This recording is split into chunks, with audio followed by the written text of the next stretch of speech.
Hello, what's up guys? So guy Promzy once again, welcome to my YouTube channel. So we are in March and March is officially the Ghanaian month because for Independence Day, and a lot of content creators are making videos about Ghana. So in today's video, I'm going to do a reverse culture shock, like culture shock that you only realize once you leave Ghana and live in another country. So for me, I'm in Germany now, and these are the things that shocked me, whatever.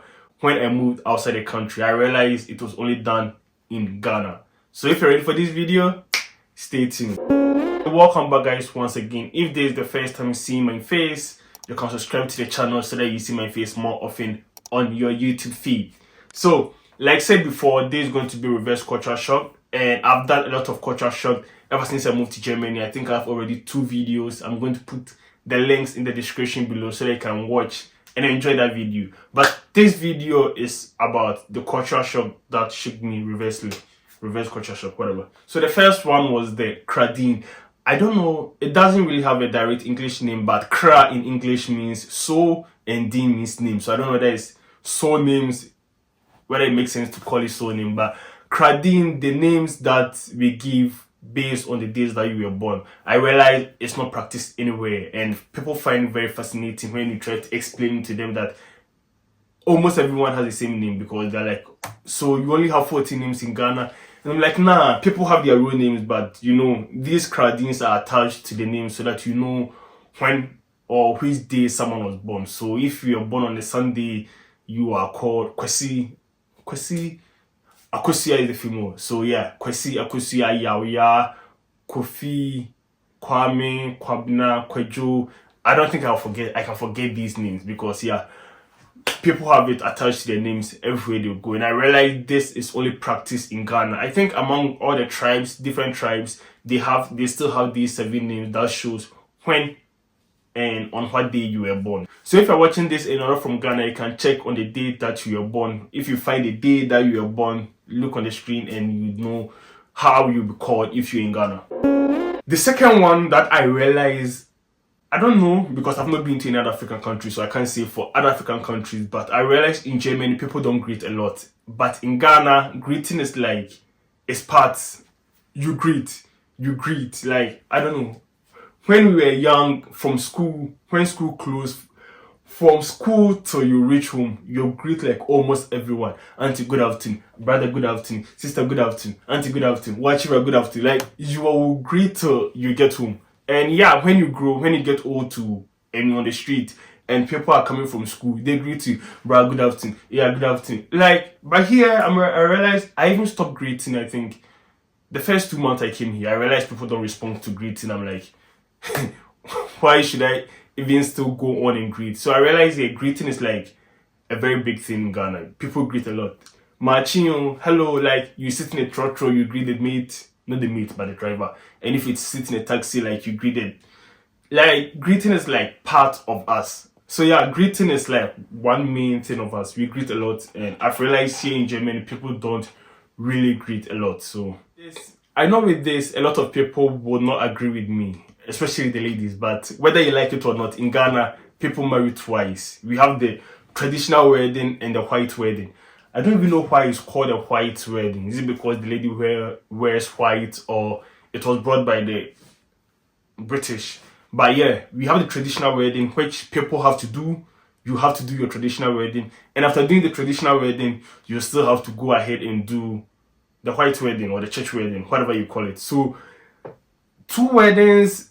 Yeah, I know Nigerians also do it, but yeah, living in Germany, I realized they only have their wedding, that's their white wedding, and they don't have any form of traditional wedding. So I think this is mostly done in Africa, where we do, like, at least I know for Nigeria, in Ghana, they do the traditional wedding and they go ahead to do the church wedding. So yeah, this was strange for me, because I thought in Germany they also have some form of traditional wedding and also do their white wedding, but yeah, so they don't really have any traditional wedding, because I don't know, but you get what I'm trying to say. They have only one form of wedding. I don't want to say respect, because it's not really respect, but the use of please is so absurd in Ghana. I can't tell you the number of times people are like, you don't have to use bitter all the time when you're speaking, or is this an informal setting, so you don't really have to be saying please. But in Ghana, the use of please is normal. Are you married, Samuel? No, please.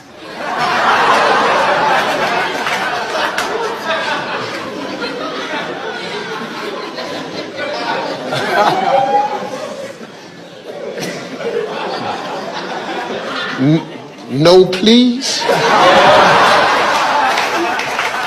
So in Ghana, that's what you say? Like if I ask you something and the answer is no, you say no and then say please? Yeah. Our morality. I've realized it's part of my vocabs. I'm always saying please, like, oh please, can you take me? Oh please, or like, I don't know.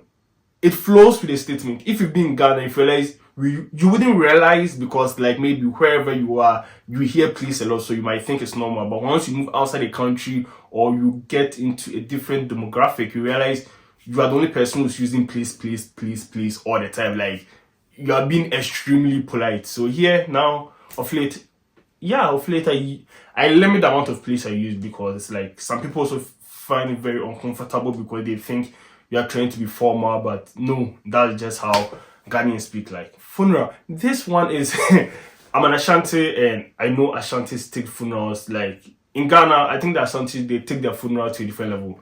But I've realized, of course, when you lose someone, people mourn. But in Ghana, people mourn like I think the mourning stage is for like the first days, 4 or 5 days of 1 week. Afterwards, it's like celebration because funerals in Ghana, it doesn't give funeral vibes. If someone outside the country comes and you don't tell the person this is a funeral, the person probably might think it's a concert or it's like a festival because they play music, they dance, wakekeeping. It's like, wow. In fact, if you're not a Ghanaian and you come to a Ghanaian funeral, you might think it's a concert. So this one came as a shock to me. Here, I don't even think I've not been to a funeral. I don't even know how their funeral is like. But I've realized during the pandemic when it came out, this thing, I realized Ghanaians take funerals to a different level.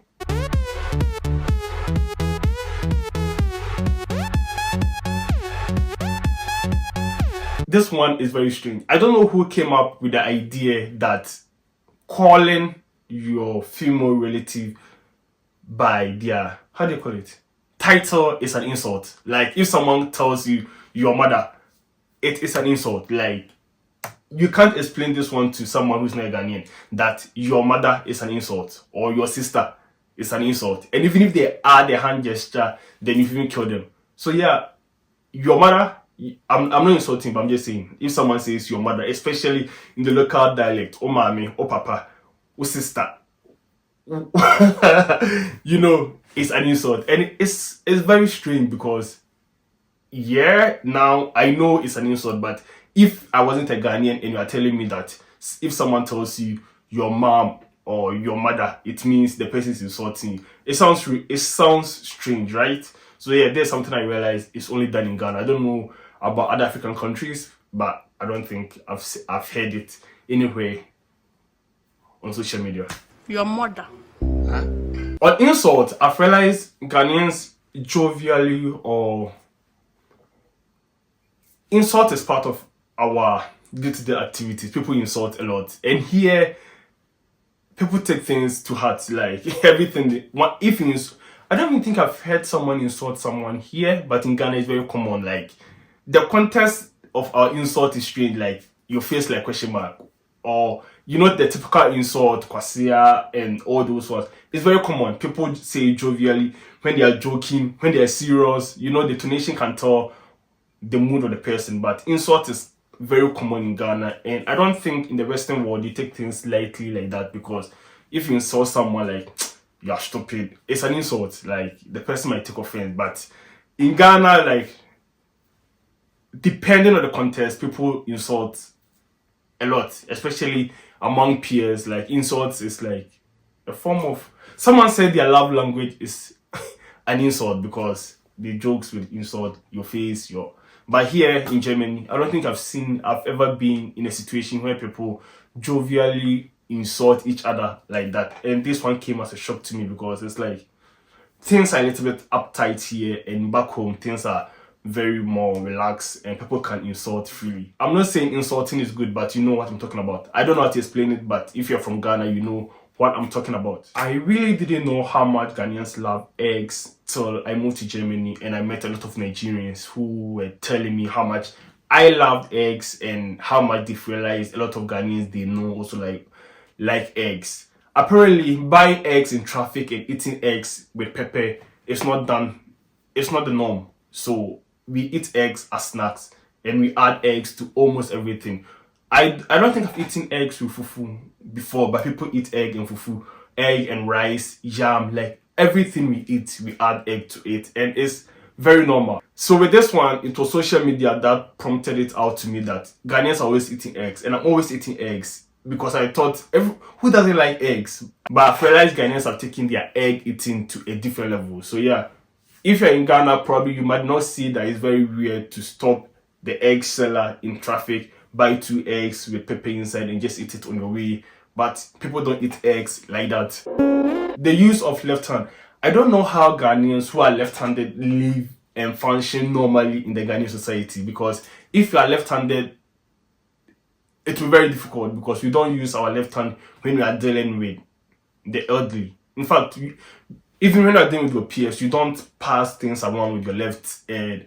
It's strange. Even people can't even grip with their left hand. When I came getting things from people with their left hand, I'm like, hey, is that what happens here? But I realized in Ghana, no, we don't do it. We don't do it. In fact, if you are doing it, you'll be say like, sorry for the left, or like, yeah, sorry for the left. Or if you don't want to be in a weird situation, just pass whatever you are doing to your right hand and hand it over. Especially if the person is an elderly person.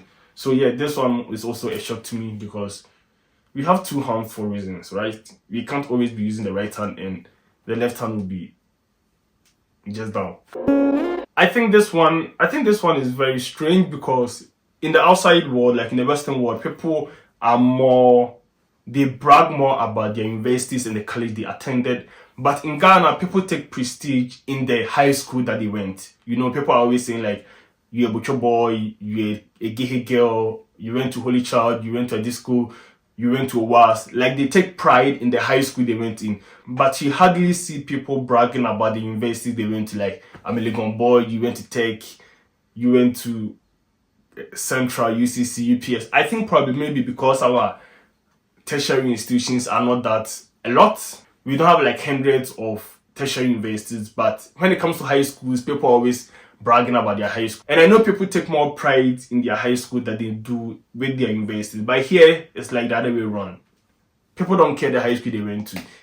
It's like the main focus is the university they went to. And this one is like, okay. Because in Ghana, if you slack and you didn't go to a very good school, a very good high school, and if you end up in a good university, you know, you didn't go to get here, you didn't go to Holy Child, you didn't go to WAS. People brag about their high schools more than they brag with their universities. But here is the other way around. People are more concerned about the university they ended up with than the high school. I don't know how to explain to people who are not Ghanaians or people who are not African, because I know other African countries also don't do it. You don't tell people when you are traveling. It's like, if you travel next week, you don't even tell people you are traveling. You tell them when you've arrived at your destination. Hey, Kofi, hello, yeah, I'm in New York now. Hey, Kwame, so you didn't tell me when you're going. Yeah, you know. I'm here now. But here, it's like, okay, I'm going to Manchester tomorrow, or I'm going to... It's common. People travel a lot, and traveling is not a big deal. But in Ghana, if you get a visa, you don't even inform your friends or some relative that you even have your visa. And before they realize, boom, you're in Germany or you're in the US or wherever you are.